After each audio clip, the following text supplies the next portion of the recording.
جو Indian forces کا آنا وہ ایک جواز تھا. انہوں نے جواز بنایا مہاراجہ ہری سنگھ کے خط کو، جو اس وقت وہاں کے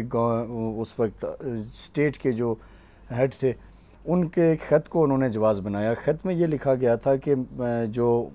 اس وقت کے مہاراجہ نے خط میں یہ لکھا تھا، جو تحریر ایکچوئل اس کی ہے کہ میری اسٹیٹ پہ یا میری جو ریاست ہے اس میں بغاوت جنم لے چکی ہے، میرے خلاف لوگ سڑکوں پہ نکل چکے ہیں، تو آپ میری ہیلپ کریں اور مجھے آپ بچائیں ان لوگوں سے جو بیسیکلی کشمیری ہی تھے، جو مہاراجہ کی جو ایک اس وقت جو ظلم و بربریت تھی اس کے خلاف کھڑے ہوئے تھے، اور مسلم تھے وہ، اور بیسیکلی 77% مسلم اسٹیٹ تھی یہ. اور جب پاکستان معرض وجود میں آیا اور جب یہ تحریک اپنے آخری مراحل میں تھی،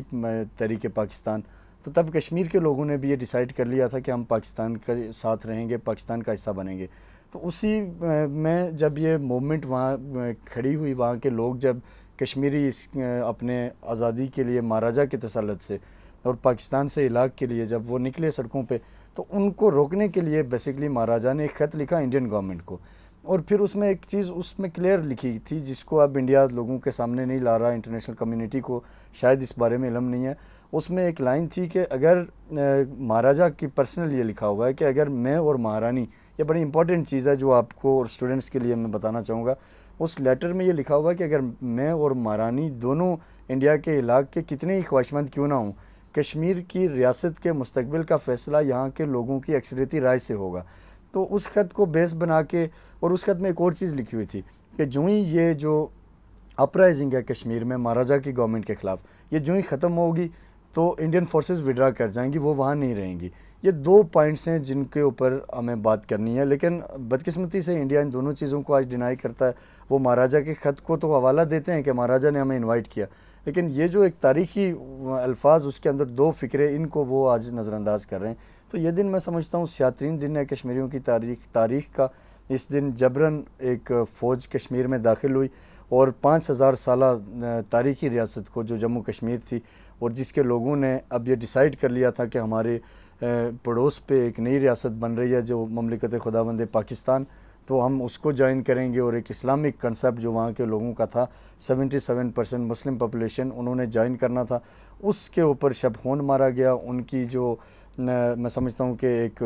آپ کہہ لیں کہ ڈیموکریٹک ان کا حق تھا، اس کے اوپر پیدائشی حق تھا، اس کے اوپر شب خون مارتے ہوئے انڈین فورسز کشمیر میں آئیں. اور پھر اس ٹائم سے لے کر آج تک انہوں نے جو کیا وہ کسی سے ڈھکا چھپا نہیں ہے. اپنے قبضے کو توالت دینے کے لیے 8 لاکھ فوج، دنیا کا سب سے بڑا ملٹری زون کشمیر کو بنا دیا، بلیک لاز وہاں پہ امپوز کر دیے تاکہ وہ وائس جو لوگوں کی آواز تھی اس کو دبایا جا سکے. اور ایک چیز میں اور ایڈ کروں گا، پھر آپ ظاہر ہے دوسرے گیس پہ جائیں گے، کہ اس وقت جب یہ آکوپیشن کرنے کے بعد انڈیا نے، ان کے پرائم منسٹر پنڈت لال جواہر نہرو نے خود کشمیریوں سے سری نگر میں لال چوک میں یہ وعدہ کیا تھا کہ کشمیریوں کے جو امنگوں کے مطابق ہم انہیں رائٹ آف سیلف ڈٹرمنیشن دیں گے. اگر آپ ہمارے ساتھ رہنا چاہیں انڈیا کے ساتھ تو ویلکم، اگر آپ نہیں رہنا چاہتے آپ پاکستان کا حصہ بنیں، آپ الگ رہیں، ہم آپ کو اس کا رائٹ دیں گے. UN کے چارٹر کے مطابق یہ چیز تھی، لیکن اب انڈیا اس کو کمپلیٹلی ڈینائی کر رہا ہے. ایسا نہیں ہے کہ کوئی بھی ملک اس طرح کوئی بھی کھل کے کہہ رہا ہو کہ جو بھارت مقبوضہ کشمیر میں کر رہا ہے بالکل صحیح ہے. ایسا آپ کوئی ملک نہیں دیکھیں گے. ڈھکے چھپے الفاظ میں کسی نہ کسی طرح چھوٹی موٹی کنڈیمنیشن ہر جگہ ہوتی ہے جو وہ بھارت مقبوضہ کشمیر میں کر رہا ہے. جو 77% مسلم ہیں وہ پاکستان سے علاق چاہتے ہیں، آپ ان کی آواز کو دبانے کے لیے طاقت کا استعمال کر رہے ہیں. تو میں یہ سمجھتا ہوں انڈیا کسی بھی ماز پہ کہیں کامیاب نہیں ہوا. کشمیریوں نے اپنے خون سے اس تحریک کو سینچا، اور آج وہ فیز آ چکا ہے کہ جب دنیا یہ سمجھ چکی ہے کہ کشمیر کا مسئلہ ایک دن سیٹل کرنا ہے ہم نے. تو یہ ایک بہت لمبی طویل بہت لمبی داستان ہے کشمیریوں کی قربانیوں کی. اس میں کشمیر کی ایک ایک چپا، ایک ایک گھر، ایک ایک فرد اس سے ہندوستانی مظالم سے متاثر ہوا ہے. لیکن اس کے باوجود، یہ سب ہونے کے باوجود، کشمیریوں کے عزم و حوصلے میں کمی کے بجائے وہ گراف بلند ہوا ہے. اور آج بھی اگر آپ ان تمام مظالم کے باوجود کشمیر کے جیلوں میں چلے جائیں، جہاں کوٹ بلوال جیل جو ایک بڑا جموں کے اندر مشہور جیل ہے، جہاں ان قیدیوں کو ہندوستان رکھتا ہے جن کو وہ کہتے ہیں کہ یہ بڑے ڈینجرس قیدی ہوں گے، اس کی دیواروں پہ بھی آج آپ جائیں دیکھیں، وہاں پاکستان زندہ باد کے نعرے لکھے ہوئے ہیں، پاکستان سے رشتہ کیا، لا الہ الا اللہ لکھا ہوا ہے، انڈیا کی بربادی تک جنگ رہے گی. تو یہ وہ آپ کے لیے ایک بہت بڑا جواز ہے. دنیا دیکھ چکی ہے اور دنیا سمجھ چکی ہے اور میں یہ نہیں سمجھتا کہ اب کوئی زیادہ ٹائم ہندوستان یہ پردہ رکھ سکے گا دنیا کی آنکھوں پہ اور اپنے قبضے کو کسی بھی طور وہ اب جاری رکھ سکے گا، کیونکہ کشمیر کے ایک بچے سے لے کر بوڑھے تک